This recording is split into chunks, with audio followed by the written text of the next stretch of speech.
Depuis que le pape François est monté sur le trône papal en mars 2013, sa papauté a été accueillie avec enthousiasme par la majorité des catholiques et par la communauté internationale. Cependant, tous les fidèles ne considèrent pas sa papauté comme légitime. Certains groupes, souvent associés à des positions ultra-conservatrices ou sédévacantistes, remettent en question la validité de son élection et son rôle de successeur légitime de Saint-Pierre. Les raisons de ces accusations sont diverses, mais elles sont toutes ancrées dans des questions théologiques et doctrinales et, dans certains cas, dans des théories du complot. L'une des principales sources de controverse réside dans la démission du pape Benoît XVI. Certains croyants soutiennent que sa décision d'abdiquer, annoncée le 11 février 2013, a été forcée ou influencée par des pressions internes au sein de la curie romaine. Selon cette interprétation, l'abdication n'aurait pas été totalement libre, comme l'exige le droit canonique, rendant ainsi invalide l'élection du pape François lors du conclave suivant. Bien que ces théories aient été officiellement réfutées à plusieurs reprises, le doute persiste parmi une minorité bruyante qui continue de soulever des questions sur ces événements historiques. Un autre élément de vive controverse concerne les changements introduits par le pape François, considérés par certains comme une rupture avec la tradition millénaire de l'Église. Son ouverture pastorale sur des questions telles que le divorce, l'homosexualité, la protection de l'environnement et d'autres questions sociales a suscité des critiques, notamment parmi les secteurs les plus conservateurs du monde catholique. Ces groupes estiment que de telles ouvertures pourraient ébranler les fondements de la doctrine catholique et dénoncent le risque d'un « modernisme » qui, selon eux, viderait le message évangélique de son essence. La publication de l'exhortation apostolique Amoris Laetitia, par exemple, a été au centre de vives discussions, notamment pour le chapitre consacré à la possibilité d'accès à l'Eucharistie pour les divorcés remariés. Mais les critiques ne viennent pas seulement des profanes. Même au sein de l'Église, certains cardinaux et évêques ont exprimé des réserves quant aux décisions du pape François. Certains d'entre eux ont publiquement émis des doutes, demandant des éclaircissements sur ses positions doctrinales et leur compatibilité avec le magistère de l'Église. Cette dissidence interne, bien que minoritaire, a contribué à alimenter la perplexité de ceux qui considéraient déjà le pontificat de François avec méfiance, renforçant un climat de méfiance. Les théories du complot s'inscrivent également dans ce contexte, qui dresse un scénario encore plus inquiétant. Selon certaines de ces théories, l'Église aurait été infiltrée par des forces hostiles visant à la détruire de l'intérieur.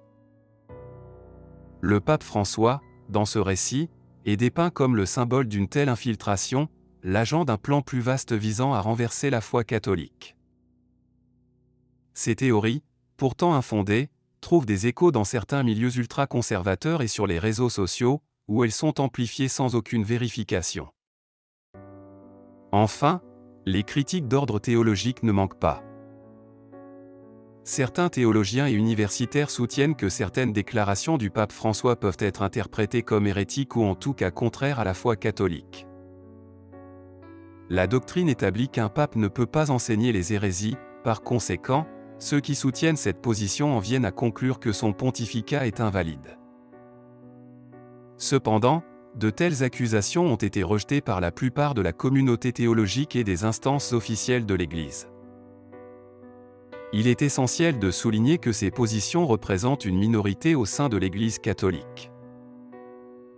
La grande majorité des fidèles reconnaissent le pape François comme le successeur légitime de Saint-Pierre et apprécient son engagement en faveur d'une Église plus inclusive et plus miséricordieuse. Le Saint-Siège a également fermement réitéré la pleine légitimité de son élection, précisant que les théories qui contestent son pontificat n'ont aucun fondement doctrinal ou factuel. Ce débat, bien que marginal, offre des pistes de réflexion sur les rapports entre tradition et innovation dans l'Église contemporaine. Le pape François, avec son style pastoral et son engagement face aux défis du monde moderne, représente une figure d'une grande complexité, capable de susciter à la fois l'admiration et la critique. L'histoire de son pontificat continuera cependant à faire l'objet d'analyses et de discussions, non seulement au sein de l'Église, mais aussi dans la société civile, qui s'intéresse attentivement au choix de ce chef spirituel mondial. Le pontificat du pape François, bien que officiellement reconnu comme légitime par l'Église catholique, a fait l'objet de critiques et de suspicions de la part de certains groupes, qui remettent en question sa position de successeur légitime de Saint Pierre. Ces doutes s'articulent à de multiples niveaux, allant des événements historiques liés à la démission du pape Benoît XVI aux questions doctrinales et théologiques, sans négliger l'influence des théories du complot. En février 2013, le pape Benoît XVI a annoncé sa démission, un fait extraordinaire dans l'histoire moderne de l'Église. Même s'il ne s'agit pas d'un cas unique, la dernière abdication remonte à plus de 600 ans avec Célestine Quintu. Benoît XVI a expliqué sa décision en raison de son âge avancé et de son manque d'énergie pour affronter les défis du ministère pétrinien. Cependant, tout le monde n'a pas accepté cette explication. Certains fidèles, notamment parmi les traditionalistes, ont émis l'hypothèse que le pape émérite avait été contraint à la démission en raison de pressions internes ou externes à l'Église. Selon le droit canonique, une démission papale doit être totalement libre pour être valide. Si elle avait eu lieu sous la contrainte, l'abdication serait invalide, laissant Benoît XVI comme seul pape légitime. Cette interprétation conduit certains à considérer comme invalide le conclave qui a élu le pape François et, par conséquent, son élection également. Un autre point de débat concerne le style pastoral et les choix doctrinaux du pape François, souvent perçu comme un changement significatif par rapport à ses prédécesseurs. Le pontife a adopté une approche plus inclusive, cherchant à rapprocher l'Église des personnes en situation difficile ou marginalisées. Parmi les sujets les plus controversés figurent l'ouverture envers les personnes homosexuelles, le dialogue interreligieux, l'attention à l'environnement et les considérations sur la famille contenues dans l'exhortation apostolique Amoris Laetitia. Ces ouvertures ont suscité une grande appréciation de la part de beaucoup, mais aussi de vives critiques de la part de certains secteurs conservateurs, qui les considèrent comme une rupture avec la doctrine traditionnelle.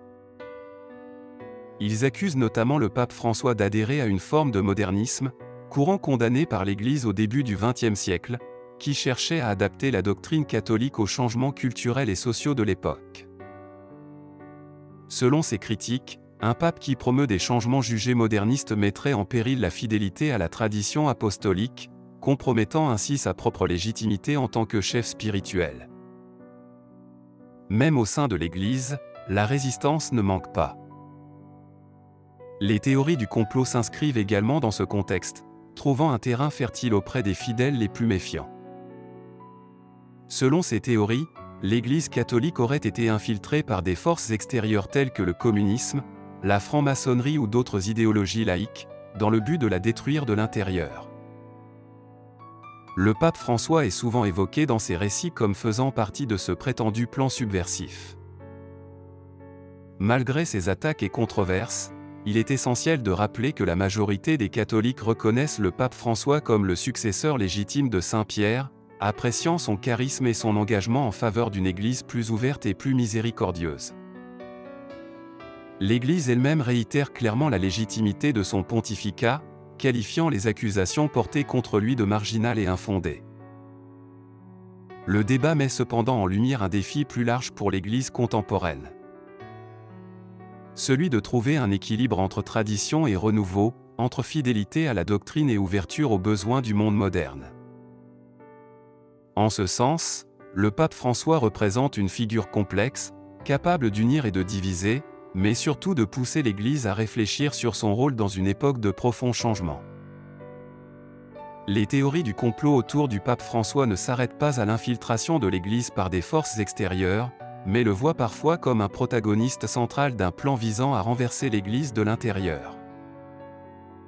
Selon ces récits, le pontife est, consciemment ou non, un agent au service d'un programme qui s'écarte de la doctrine catholique traditionnelle.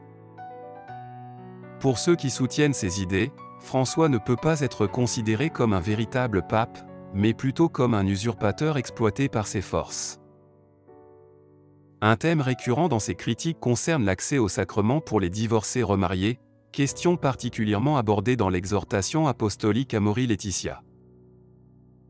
Pour certains théologiens et groupes traditionalistes, l'ouverture du pape François sur cette question représenterait une rupture avec l'enseignement traditionnel de l'Église et, à terme, une forme d'hérésie. La doctrine catholique attribue au pape un charisme d'infaillibilité lorsqu'il enseigne officiellement en matière de foi et de morale, garanti par l'assistance du Saint-Esprit. Bien que certaines théories critiques soutiennent qu'un pape qui enseigne des hérésies perdrait automatiquement sa fonction, cette interprétation n'est pas reconnue par l'Église officielle. De telles accusations, émanant principalement de courants marginaux et de groupes ultra-traditionalistes, ne reflètent pas la réalité de la communauté catholique mondiale. L'Église catholique affirme clairement que le pape François est le successeur légitime de Saint Pierre, les considérant comme infondés et contraires à l'unité de la foi. Les controverses mettent en lumière les tensions entre tradition et innovation, un équilibre complexe que seul le temps éclaircira pleinement. Si vous avez aimé cette vidéo, likez-la et abonnez-vous à notre chaîne. Dites-nous également votre avis dans les commentaires. À bientôt.